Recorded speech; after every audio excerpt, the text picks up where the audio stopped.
মুআদ্দাস সামানে কেরাম কোরআনের শিক্ষা দিয়েছিলেন কে? কোরআনের শিক্ষা দিয়েছিলেন বাইজিদ বুস্তাবির মা। বাইজিদ বুস্তাবির মা ছোট বাইজিদকে নিয়ে যেন 8 বছরের বাইজিদকে নিয়ে যেন মাদ্রাসা থেকে রওনা দিয়েছে বাবা। মাদ্রাসা থেকে রওনা দেওয়ার পরে যেন ছোট বাইজিদকে যেন মাদ্রাসা থেকে রওনা দিয়েছে। মাদ্রাসা থেকে নিয়ে যাওয়ার পরে মৌলভী সাহেবের কাছে চলে গেছে। যাওয়ার পরে বলতেছে, ও মৌলভী সাহেব, আমি আমার সন্তানকে আপনার কাছে নিয়ে এসেছি। যতদিন পর্যন্ত আমার ছেলে হাক্কানি আলিম এবং ওলি না হয়েছে ততদিন পর্যন্ত আপনি আমার ছেলেকে ছুটি দিবেন না। জোরে বলুন। যেমনই বাবা এই কথাটা বলেছে, এই কথাটা বলার পরে ওই ছোট ভাই ওই ছোট ভাইকে যেন মাদ্রাসাতে রেখে দিলেন বাবা। মাদ্রাসাতে রাখার পরে ওই ছোট ভাই যেন ওই মাদ্রাসার মধ্যে 1 মাস যেন গত হয়ে গেল, 2 মাস যেন গত হয়ে গেল, 3 মাস যেন গত হয়ে গেল গো। ওই ছোট ভাইদের মনখানা যেন আর মাদ্রাসার মধ্যে টিকে না বাবা। ওই ছোট ভাই যেন ডুবরে ডুবরে কান্দে। ওই ছোট ভাই রাতে যখন ঘুমাতে যাবে বাবা, ওই ছোট ভাই বালিশখানার মধ্যে মাথাটা রেখে যেন ডুবরে ডুবরে কান্না করে। ওই ছোট ভাই যেন অঝর ঝরে কান্দে। ওই ছোট ভাই মনে মনে ভাবতেছে, আমি মৌলভী সাহেবের কাছে ছুটি নিতে যাব।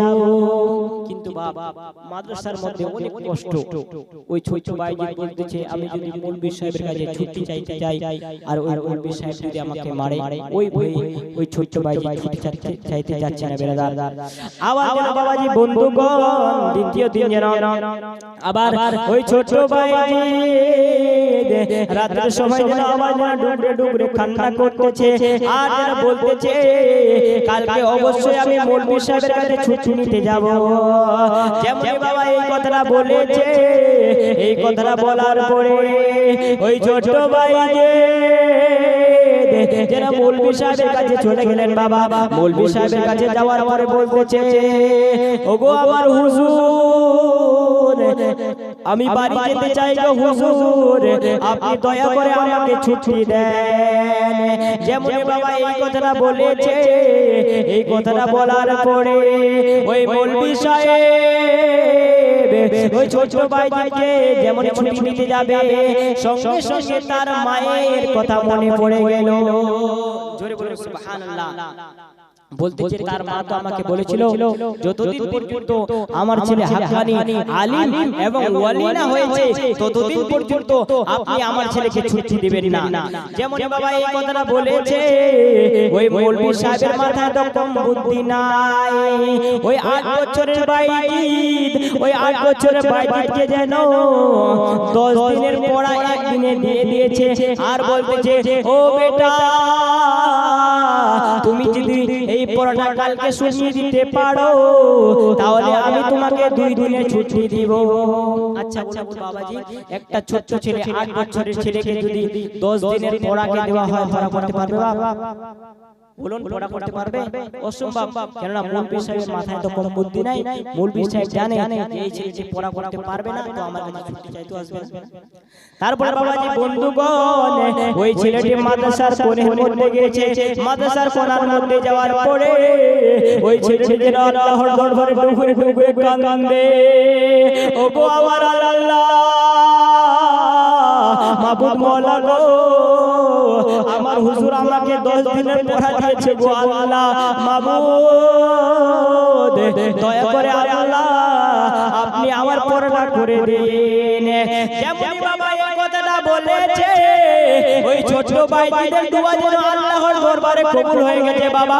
কবুল হয়ে যাবার পরে ওই ছোট ভাই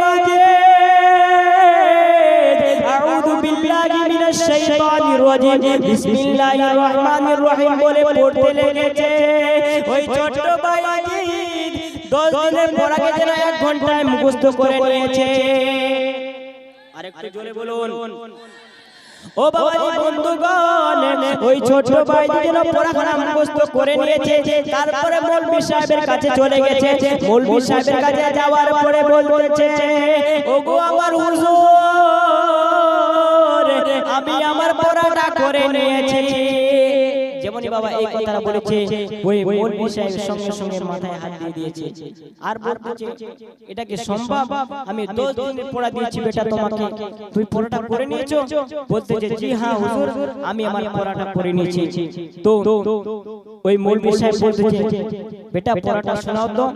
ওই ছেলে আউযু বিল্লাহি মিনাশ শাইতানির রাজিম বিসমিল্লাহির রহমানির রহিম বলে পড়তে লেগেছে বাপ। আর 10 দিনের পড়াকে 1 ঘন্টায় ধারাধর করে শুনিয়ে দিয়েছে। সুবহানাল্লাহ। তারপর মৌলভী সাহেব বলতেছে এবার তো আমাকে ছুটি দিতে হবে। তো মৌলভী সাহেব কি করলো, বেটা যা তোকে 2 দিনের ছুটি দিলাম, 2 দিনের বেশি বাড়িতে থাকবি না। বিরাদার যেমনই মাদ্রাসা থেকে বাইরে হলো, বেগখানা পিছনে নিয়েছে। বিরাদার এত খুশি যখন ছেলেরা মাদ্রাসাতে পড়ে আর যখন মৌলভী সাহেব ছুটি দেয় কতই না খুশি বিরাদার। তারপরে ওই ছোট ভাইজি এত খুশি বেগখানা পিছনে নিয়ে বাড়ির দিকে রওনা দিলেন বিরাদার। বাড়ির দিকে রওনা দেওয়ার পরে বাবাজি ওই ছোট ভাইজি যেন বাড়ির দিকে রওনা দিলেন। বাড়ির দিকে টুক টুক টুক টুক করে যেন বাড়ি পৌঁছে গেলেন বাবা। বাড়ি পৌঁছে যাবার পরে ওই ছোট ভাইজি দরওয়াজার মধ্যে যেন আওয়াজ দেয়, ওগো আমার মা, আমি আপনার ছোট ভাইজি এসেছি গো মা, আপনি দয়া করে দরওয়াজাটা খুলে দিন। যেমন বাবা এই কথাটা বলেছে, এই কথাটা বলার পরে ওই ভাইজির মা বলতেছে না বেটা না না, আমি তোমাকে অতদিন পর্যন্ত আমার মুখখানা দেখাবো না যতদিন পর্যন্ত তুমি হাক্কানি আলিম এবং ওলি না হয়েছো, ততদিন পর্যন্ত আমি ভাইজিদের মা তোমাকে মুখখানা দেখাবো না। জোরে বলুন। তাহলে বলুন ভাইজিদের মা কেমন ছিলেন? কিন্তু বেরাদার এখনকার জামানা এমন হয়ে গেছে, মা ছেলেকে কি শিক্ষা দেয় জানেন? চুলগুলো মিঠুনের মতো কাটবে, বলে না বাবা সালমান খানের মতো চুলগুলো কাটবে, এমন শিক্ষা দেয়। কিন্তু ভাইজিদের মা কেমন ছিলেন? বলতেছে বেটা তুমি যতদিন পর্যন্ত হাক্কানি আলিম এবং ওলি না হয়েছো ততদিন পর্যন্ত আমি মা তোমার মুখখানা দেখব না। জোরে বলুন সুবহানাল্লাহ। ও বাবাজি বন্ধুগণ, ভাইজি যেন ডুগরে ডুগরে কান্না করতেছে আর বলতেছে ওগো মা, আপনি দয়া করে দরওয়াজাটা খুলুন গো মা, আমি আপনাকে দেখে চলে যাব গো মা। কিন্তু ওই ভাইজিদের মা বলতেছে না বেটা না, যতদিন পর্যন্ত তুমি হাক্কানি আলিম এবং ওলি না হয়েছো ততদিন পর্যন্ত আমি তোমার মুখখানা দেখব না। তারপরে বাবাজি বন্ধুগণ আবার যেন ওই ছোট ভাইজি না ডুগরে ডুগরে কান্না করতেছে আর বলতেছে গো মা, আপনি শুধু শেষবারের মতো একবার মুখখানা দেখান গো মা, আমি আপনার একবার মুখখানা দেখে ওই মাদ্রাসার দিকে ফিরে যাব গো মা। কিন্তু ওই ভাইজিদের মা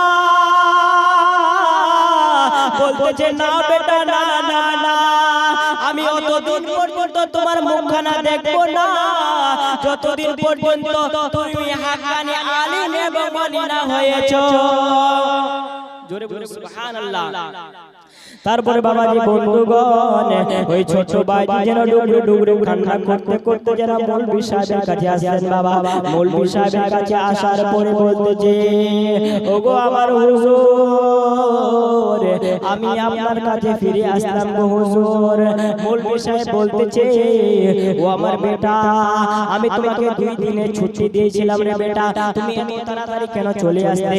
ওই ছোট ভাইজি বলতেছে যতদিন পর্যন্ত আমি হাক্কানি আলিম এবং ওলি না হয়েছি ততদিন পর্যন্ত আমার মা আমার মুখখানা দেখবে না। যেমনই বাবা এই কথাটা বলেছে, এই কথাটা বলার পরে ওই ছোট ভাই এত মেহনত করতে লাগলেন বাবা, এত মেহনত করতে লাগলেন ওই ছোট ভাই যেন হাক্কানি আলিম হয়ে গেলেন। জোরে বলুন সুবহানাল্লাহ। হাক্কানি আলিম হয়ে গেলেন বিরাদার। তারপরে মৌলভী সাহেব ভাবতেছে এখন তো আমি একে আলিম বানিয়ে দিলাম, এখন তো ওলি হওয়ার জন্য ওলায়াতের প্রয়োজন, এখন আমি একে ওলি কিভাবে বানাই? তারপরে মৌলভী সাহেব রাতের সময় এই কথা ভাবতে ভাবতে ঘুমিয়ে গেছে বাবা। আর রাতের সময় দেখতেছে ওই ভাইজি যেন হাক্কানি ওলি হয়ে গেলেন। সুবহানাল্লাহ।